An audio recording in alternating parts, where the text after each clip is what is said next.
21. Do you not need to wear some, warmer clothing? Ptolemy asked, a little uncertainly.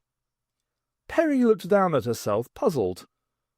To suit the clandestine nature of her forthcoming nocturnal flight, she had found a dark navy bikini with a halter neck, which left her wings free.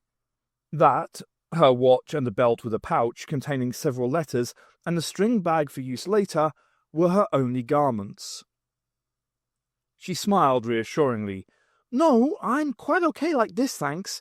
In fact, I only put these on out of habit, I guess. I'm pretty well covered without them. Actually, I found feathers and clothes don't really mix, whatever they show you in tweed children's picture books. No, I guess you've never seen any of those. She regarded him curiously for a moment. Does it bother you to see me like this? I mean, I don't know what sort of swimsuits you have in Rome. Ptolemy looked uncomfortable, then smiled tightly. It is strange, he admitted. When I first saw you and thought you were a harpy, it seemed odd that you should be wearing any clothes. Now I know you are only a woman transformed. Only nothing, Perry interjected. Feathers or not, I think I've been doing pretty well to get things off the ground around here, and being a woman doesn't come into it. Forgive me, Perry, I did not mean to give offence. Please allow that your ways are strange to me, as I suppose mine must seem to you. It is just that I cannot imagine a situation in my ordinary life where I would be in the company of a woman such as you, who is not a wife, whose manner is so familiar, and untroubled by her appearance, yet also so independent of thought and deed.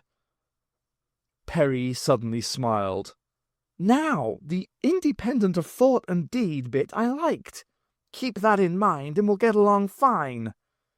And as for clothing, this is practical enough for what I've got to do, so I'm not about to start changing it now. Sorry if it bothers you, and I don't want to offend, but I'm not offended, Ptolemy said quickly. Perry smiled, not unpleased, and decided to leave it there. Now, she said briskly, have I got everything? Map of your friends' houses, their letters, the palace special, bag for your uniform with a note for your secretary. I hope he doesn't get too much of a surprise seeing me, but I can't just toss a letter in at a window and fly off like the rest. I'll have to wait while he gathers your things. Demetrius is a good man, and he will be relieved to have news of me after this time. I wish I could have contacted him sooner, but once he reads my instructions, he will understand. Okay, I'd better get going. Now, you're sure you know what controls will call up the doctor if you want to talk to him? Perfectly. Remember, Perry, I am very familiar with your console by a different name. Only then I did not know what all these controls might do. To be honest, neither do I, admitted Perry. But just don't try any experimenting. Even though we haven't got full power yet, I'm not sure what might happen.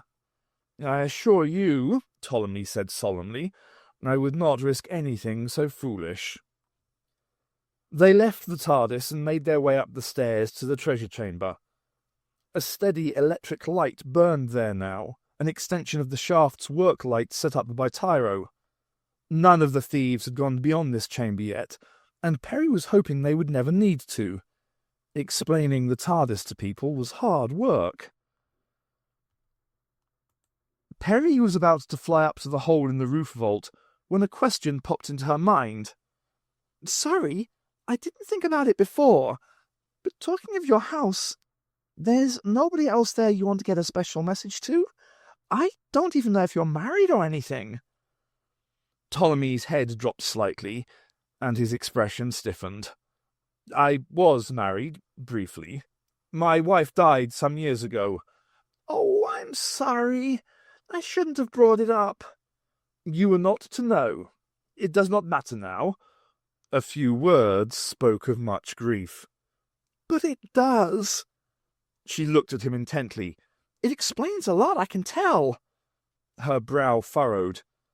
This probably isn't the way you do it in Rome, being stoic and all that, but it often helps to talk things like that over with people, Sometimes almost total strangers are the best, believe me.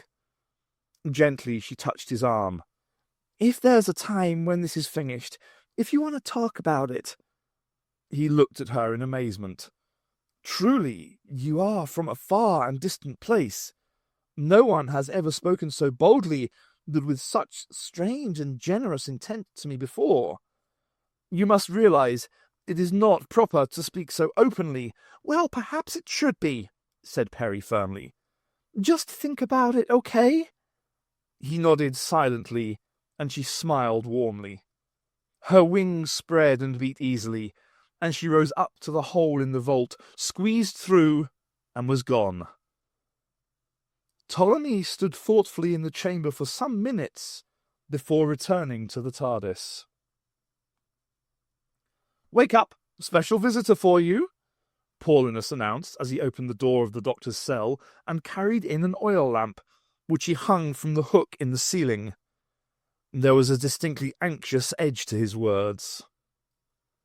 The doctor swung himself off his bed and stood up, wondering who would come at this late hour. Though electric lighting had extended the evenings for those Romans who could afford it, the old custom of taking early nights still prevailed. An impassive giant of a man, carrying a chair, ducked under the lintel and entered the room. He carefully set the chair down in the middle of the floor, then stepped back to the wall and folded his arms. Before the doctor could respond to this curious intrusion, a cloaked and hooded woman swept into the cell, looked about her with interest for a moment, then gracefully sat in the chair. Paulinus pushed the cell door to. The woman threw back her hood, revealing a mass of dark hair, loosely tied back with golden threads, finely chiselled imperious features, very dark but bright and sharp eyes, and a sensuous mouth, shaped now into an amused smile. Paulinus cleared his throat nervously. "Her Majesty Cleopatra Selene, Antonius Aulet of Egypt, Triumvir of the Dominion," he announced formally, and unnecessarily, "does you the honour of granting you an audience with her." No one was listening. Gandos stood impassive and unmoving as a statue. Cleopatra continued to smile enigmatically at the doctor, who was in turn staring intently at her with the most concentrated gaze Paulinus had ever seen, as though he were trying to peel her features down to the bone. Neither said a word. The silence in the cell was deafening. Paulinus knew where his loyalties lay, but he also knew this wasn't right. At least the prisoner should have bowed. "Now, just you show some proper respect," he began. Then he caught sight of Cleopatra's ring. It was the largest of several that adorned her fingers, with a ruby core surrounded by a ring of diamonds. She was resting her elbow on the arm of the chair, so that her fingertips brushed teasingly at the corner of her smile. Now she gently twirled the ring, and with every movement it sparkled. Paulinus had never seen anything like it. Somehow it seemed to capture more light than the dimly lit cell possessed, and turned it into something wonderful, something fascinating. It seemed to resonate within his mind, until the rhythm of his thoughts was one with the twinkling of the ring. Cleopatra lazily turned her head, and a pair of eyes, flashing like a cat's, replaced the ring in Paulinus's mind. "Sleep," a voice commanded, "and remember none of this." Slowly, Paulinus slid down the wall until he was sitting on the floor, then his head lolled forward. "I trust you do not expect a toy like that to work on me," the doctor said, with mild indignation. He spoke in a language that was not Latin, or Greek, or English. "But of course not, Doctor," Cleopatra replied in the same tongue. "I just came here to talk to you. Really, I did." The doctor eyed Gandos, who had shown no surprise at what had happened to Paulinus, with interest. "I see you've got him well trained. considerate of you to let me meet my opponent like this." Oh, Gandos needed very little conditioning. He was already intensely loyal to Cleopatra. And just where is the real Cleopatra? Perfectly safe, I assure you. I still have use for her. Yes, to give you a stable body pattern to copy. I think you can drop the masquerade for the moment. The woman raised a tolerant eyebrow and touched the wide band of the jeweled bracelet on her wrist. Her features blurred and flowed, her cheekbones lifted, and the line of her jaw became squarer. An already commanding face became that of a different but equally dominant woman. "I might have known you'd be responsible for all this. I really hoped we'd never meet again," said the doctor. "I can't take quite all the credit," said the Rani. "Shall we say I took advantage of circumstances beyond my control?" Checking against the map and the description Ptolemy had given that it was the right house, Perry dropped down out of the night to hover before a particular window over the sloping roof looking out onto a garden court. Fortunately, the weather was mild enough so that the shutters were flat against the walls, and the windows, recently glazed with large panes of post-oracle glass, were ajar. The improvement in local glazing over the last 20 years had in fact made her task simpler. She could recall learning somewhere that many people of this time, even quite wealthy ones, slept in tiny cubicles of bedrooms, sometimes tucked away inside the house for warmth and security. Better glazing, at least for the wealthy, had allowed for larger, brighter and warmer bedrooms, which tended to be easier to find. She had discussed the matter with Ptolemy, and settled on bedrooms as being the best places to leave letters to ensure the right people received them as soon as possible. Perry pulled the first of her letters from the pouch and slipped it through the gap into the darkened room beyond. There was no danger of her addressees not noticing the letters. Each was marked with a piece of glow blob. That and the contents should certainly set them thinking. She flew up and over the rooftops and on towards the next house on the list. In the street below, the inconspicuous observers maintained their weary watch through the night, at ground level. "I'm really rather enjoying this," confessed the Rani. "I was considering a suitable revenge after you spoiled my plans back, or should I say forward, in the 19th century. But this is better than I could have hoped for, and it's all your own doing. Tomorrow I will have great pleasure in watching Gandos kill you in the arena." "And you just had to come and tell me that in person. What a kind thought." "You think it's an unreasonable response to what you did? Trapping me with that megalomaniac master in my TARDIS, which you had already sabotaged? Do you know how long it took to regain control?" "I was sure you would, eventually." "But not before the master tricked me into leaving the control room, which he sealed off. Then he ejected the subsection I was in, leaving me falling towards the vortex." Her eyes blazed. "I only just managed to construct a makeshift control board in time to achieve a stable orbit around the core." "How ingenious," commented the doctor mildly. "What happened then?" "Something quite unexpected. There was something else orbiting the vortex core. A bubble of negative vortex energy had formed, a closed hypersphere, bordered by a one-way interface. It absorbed me before I could evade it." "Not a pleasant experience," the doctor sympathized. "That is an understatement," the Rani sneered. "But I survived, and made an interesting discovery. Within the bubble was a stable micro-universe, with a single inhabitant." She paused dramatically. The doctor became more intent. "Go on. You're dying to tell me about it. No, Doctor. You're the one who's dying. But I will tell you anyway, so you'll understand the full consequences of your actions. As they say on Earth, I believe, things have a funny way of working out in the end. They also have a cautionary proverb about chicken counting. But do go on, it's really fascinating. The creature was a being of pure energy, of course, with vast but unexplored abilities within its own universe. Its actual life patterns determined the physical and dimensional constants of the place, which it could modify at will. Its powers, within a limited realm, were godlike, you might say.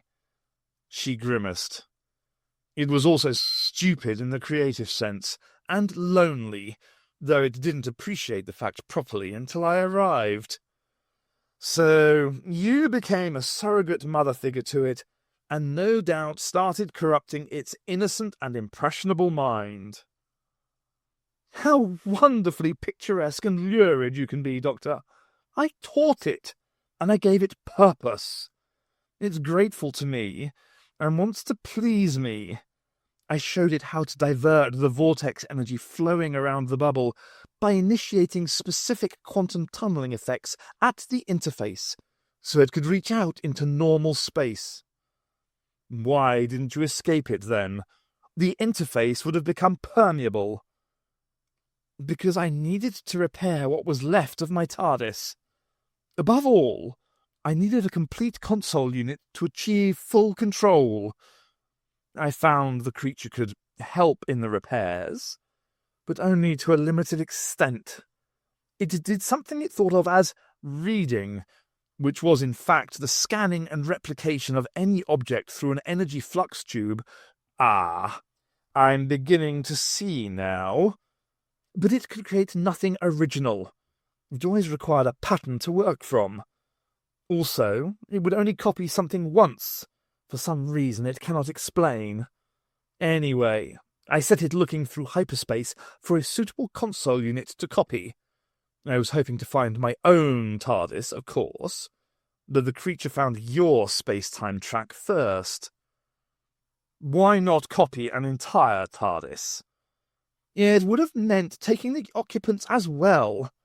The creature is not very discriminating within the scanning field, you see. And I didn't want any more problems just then. Revenge later.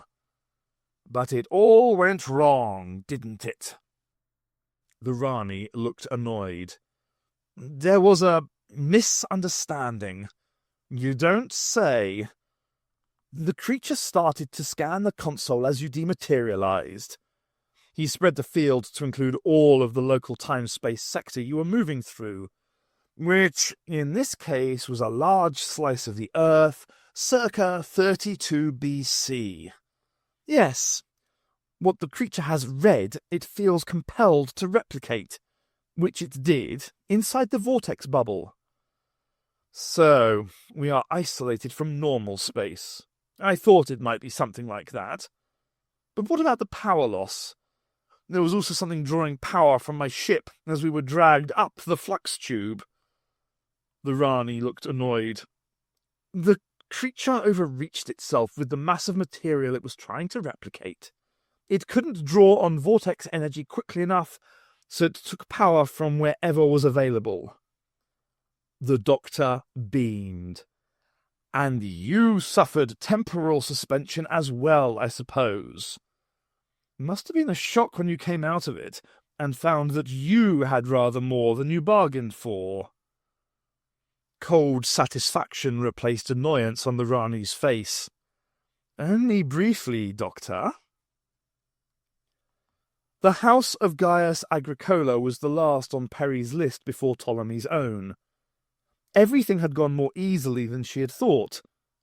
She had accomplished her very exclusive airmail deliveries without being seen by another living thing, as far as she knew, except for a restless dog kennelled in some style in the back courtyard, and a pair of prowling cats who departed the scene with shrill yowls of surprise.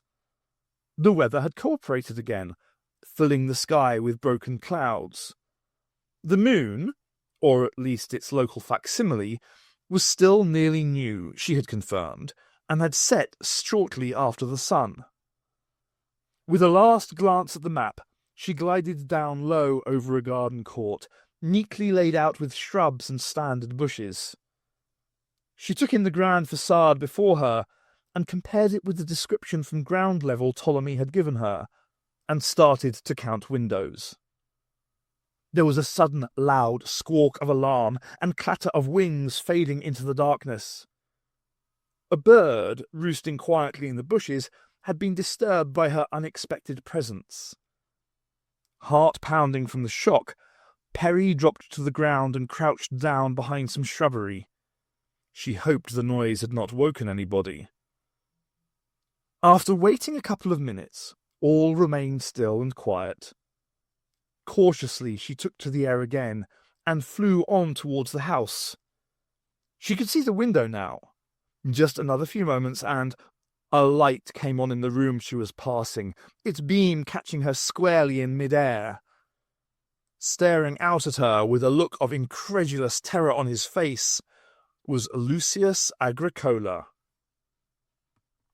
"At first, I admit," continued the Rani, "that I only wanted to find out if your console had been successfully copied.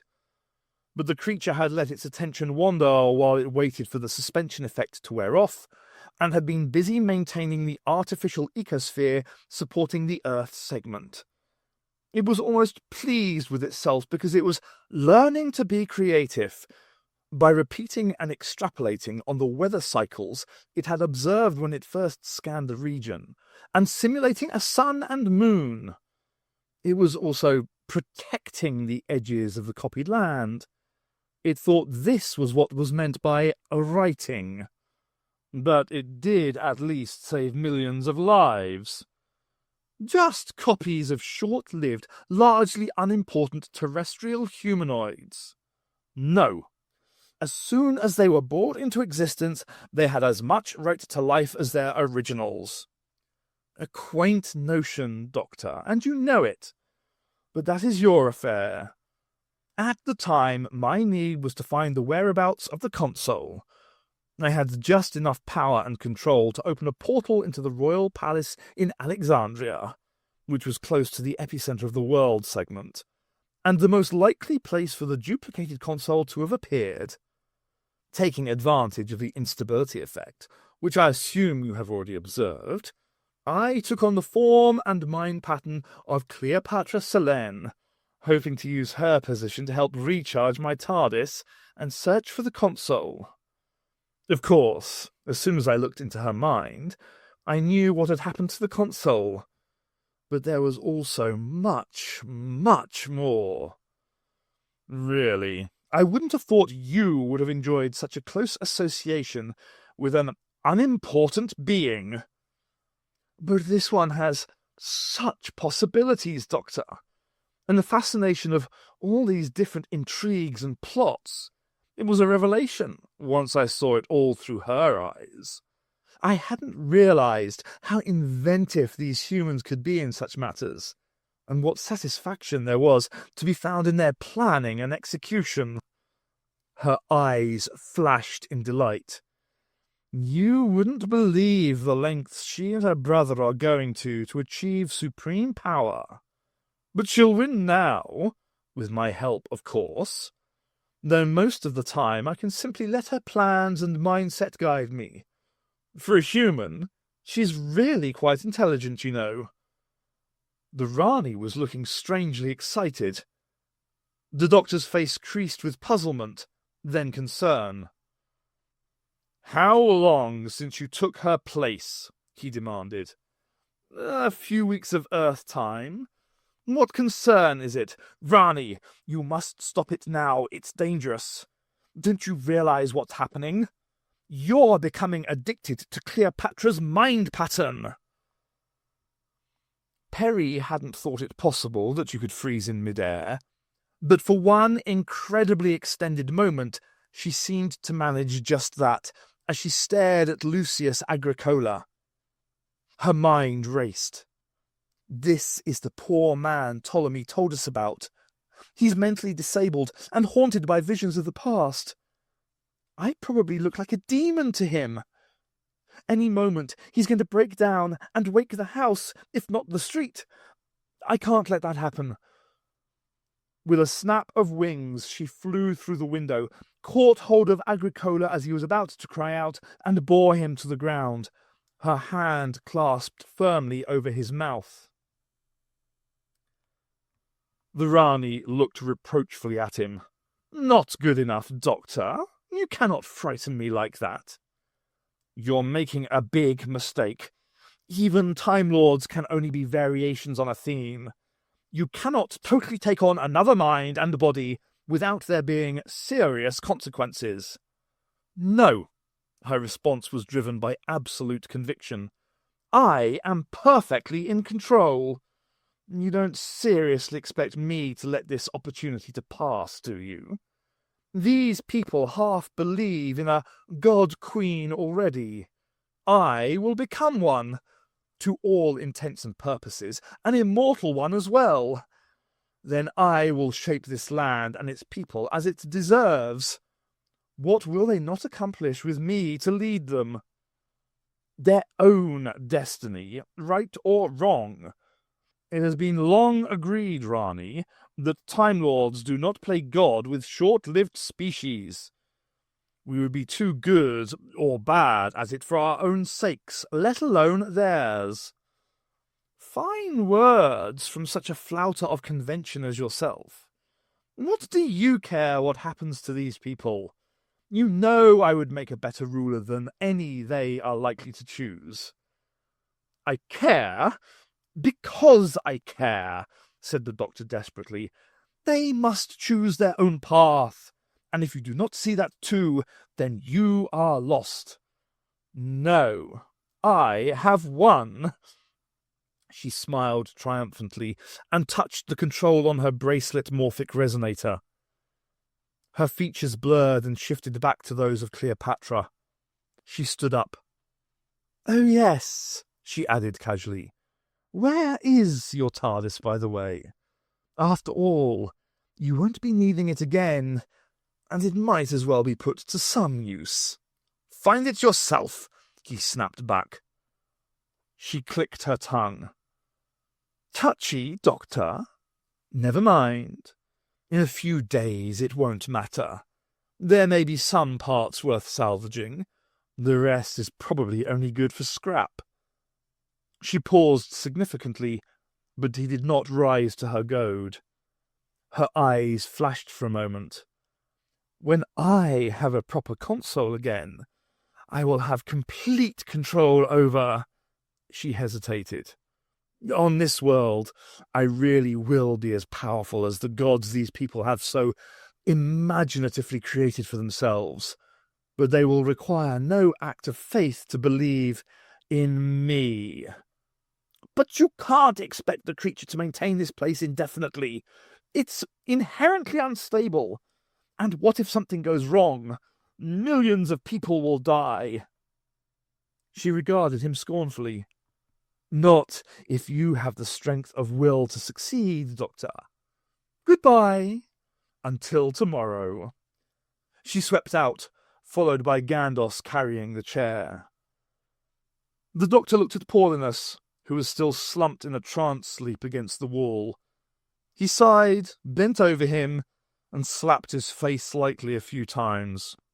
"Come on, Paulinus, wake up. It's all over." Paulinus suddenly jerked awake in confusion. "Huh? What happened?" The doctor considered for a moment. "Oh, nothing important," he said. Perry and Agricola rolled over once, and then she was on top, trying to cover them both with her wings to smother any sounds he made. He bucked under her frantically, his eyes wide and fearful over the gag of her hand. He was not weak, despite his injury, but she held his good arm pinned to his side, and he struggled uncoordinatedly like a child. She knew the strength of her changed state was more than sufficient to restrain him. But She hated to see the fear in his eyes. "It's all right. I'm not a monster," she said, as loudly as she dared. "I know I look strange, but Ptolemy sent me. I'm a friend. I don't want to hurt you. Please don't call out. I've a letter from Ptolemy. Shh, please, Ptolemy. I'm helping Ptolemy." It was the repetition of the name that seemed to gradually calm him. Slowly she felt him relax, and his frantic, panicked breathing steadied slightly. She spoke with all the reassurance she could muster. "I've got a letter from Ptolemy to your father in my bag. If you stay still, you can read it yourself, all right?" After a long moment, he gave a slight nod. She released his arm, reached down to her belt pouch, and withdrew the letter. She held it in front of his eyes. "Do you recognize his handwriting?" Agricola nodded. "All right. I'm going to let you go now. Please be quiet. Nobody must know I'm here. It's a secret. It's for Ptolemy, you understand?" Peri carefully lifted herself off him and stood up, extending a hand to Agricola, which he took hesitantly, looking in wonder at her long talons, then allowing her to help him up. She sat him on the edge of his bed, smiling all the time in encouragement, and knelt beside him. The little disc of glow blob on the letter caught his attention, momentarily distracting him, just as it would a child. "It glows even brighter with the lights out," Peri told him gently. "I can get you more if you like. I'll give it to Ptolemy to bring when he next sees you. But you must read the letter now, so you'll understand." She watched as he carefully unsealed the letter and read it silently to himself. At length he turned to her. "Ptolemy is going to become dictator?" He spoke clearly, but as though he was testing the words before he said them. "Well, maybe. At least, he's going to try and make Alexander and Cleopatra behave better." "And you are helping him?" "That's right. I'm delivering these letters to people secretly so they can be ready to show their support for Ptolemy tomorrow at the games. Then Alexander will think twice before trying to, hurt Ptolemy again." Agricola frowned. "There were soldiers here last night.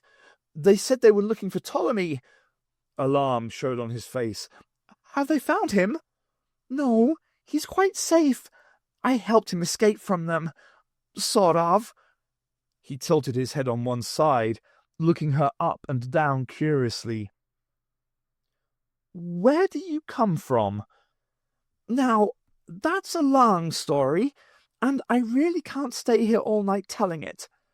I'm from a land a long, long way away, and I came here in a very special kind of ship with a friend of mine, a wise man, who's also helping Ptolemy.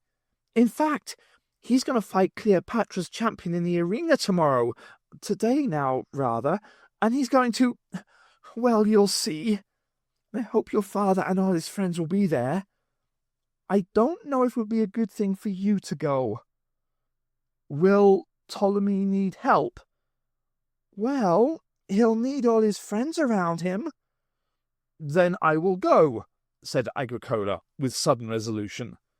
"I promised I would never let him down again." His face fell, and his courage deserted him again as the memory of fear returned. "I was frightened. I ran away. I shouldn't have left him. There were things in the darkness. They were chasing me." He shuddered. Acutely embarrassed, Peri saw tears begin to flow down his cheeks. Awkwardly, she put her arm about his shoulders. "It's all right now," she said softly, trying to comfort him. "I know what happened. Ptolemy has forgiven you. You don't need to worry about it again. We're going to put all that right soon." His head dropped to rest on the soft feathers of her shoulder, then innocently against her breast, like a child seeking warmth and reassurance. Hesitantly, She stroked his hair, realizing suddenly how responsibility for another, weaker person made you feel. Was it like this for my parents? She wondered. After a few moments, she gently disentangled him. Now, I've got to be going, but I'll tell Ptolemy I've seen you. I don't think you should tell your father that I've been. He might not understand, but do show him the letter. Just say you found it on the floor. That's important, all right? Agricola nodded, wiping away his tears, his face placid again, responding to her smile. This'll be our special secret. She looked at him carefully. And you're not frightened of me any more? He shook his head. I've got to fly now. You can watch me go, but turn the light out first. He did so, and Perry climbed onto the window ledge. Goodbye, she whispered. Goodbye, he said. She launched herself into the darkness, her wings spreading to catch the air. What is your name? He called softly into the night. But there was no answer. She was gone.